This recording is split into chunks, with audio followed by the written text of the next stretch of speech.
And this market is going to come down. It's going to be the biggest crash in world history. And people are blaming Trump now for this crash. And I said it was already in the cards. 2016, it was going to go down anyway. And in 1999, I said in 2016, the market would crash. But it didn't crash. And there's many reasons why it didn't crash. One reason was I didn't foresee quantitative easing. I didn't think they would print that much money. I still can't believe it. I couldn't believe interest rates would go below zero. So that's why it didn't crash. But also in 2016, Trump got elected. And yes, together, we will make America great again. So it was on course, on schedule to crash in 2016. And this crash here may be the end of the earth. And what's probably going to happen is called MMT. MMT is modern monetary theory. I call it Marxist monetary theory. And that's why Bernie Sanders and Elizabeth Warren, they said, let's attack the rich. Let's attack the rich. And they hate Trump. It's just that Trump got elected. It was supposed to crash in 2016 until Trump got elected and quantitative easing. Now they kept printing. So they're blaming Trump right now. It's not Trump. It's our school system. That's the problem. Our school system teaches you to give people fish. And there's 20% of the population, it's the 80-20 rule, it's called Pareto's Law. 80% versus 20%. So 80% of the people need to learn how to fish. 20% need to be given fish.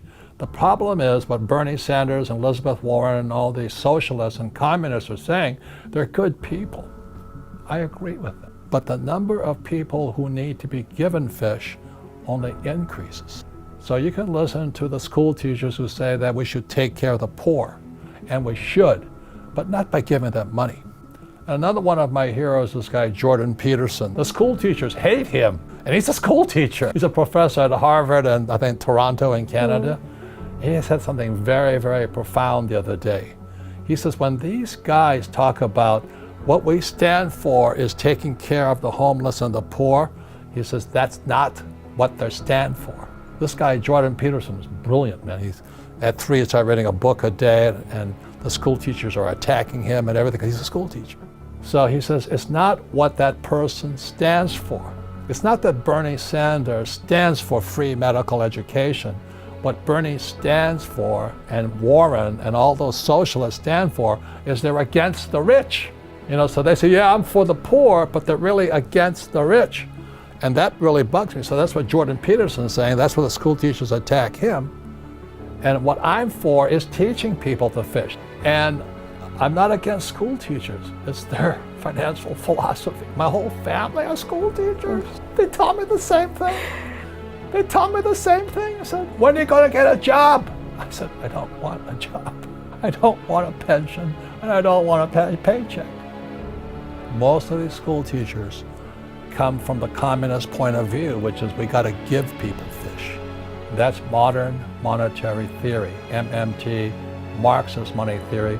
That's Bernie Sanders and Elizabeth Warren. I don't disagree with them. I feel for the poor, but I don't think we should give them fish. We should teach them to fish, and that's the difference. And they're not for the poor, they're against the rich. There's a very big difference. We're still teaching people to work for money and give poor people money. And there's 20% that needs to be given money. But the rest of you can do something. So let me just say this, people say, what can I do? Well, everybody can go out and buy silver right now. Silver price went down today. Yeah. It's good news. It's less than $20. Everybody in the world can afford $20. But again, out of the 100, only 2 might buy silver.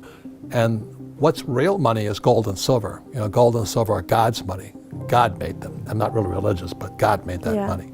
It's unlike Bitcoin, unlike the dollar or the peso or the yen. With the right financial education, this crash would be the best thing that ever happened to you. But if you're thinking like my poor dad, PhD, poor, helpless, and desperate, you'll probably be just like him. The other thing is, what am I investing in? I'm still in real estate. You know why? Interest rates are so low. The housing prices are high. That's why there's a bubble in property. But I'm building old age homes right now, called senior living for me. It's a big market. In 2020 to 2030, there'll be 2 billion old guys like me turning 65. Yeah. 2 billion all over the world. So there's more opportunity. You can buy silver, it's $20. Everybody can do it. 2 out of 100 might do it. Why? Because they're lazy. I'm building, I'm borrowing more money to build this assisted living property right on Camelback and 32nd Street. The other thing too, I'm investing in my friend's school. Now, why I'm investing in school? One reason. It's because he's going to buy the real estate for the school. I'm a real estate guy. But where does his money come from? It comes from the government. Because of the laws of America, every child must have an education. So every school is funded by the federal government and the state government.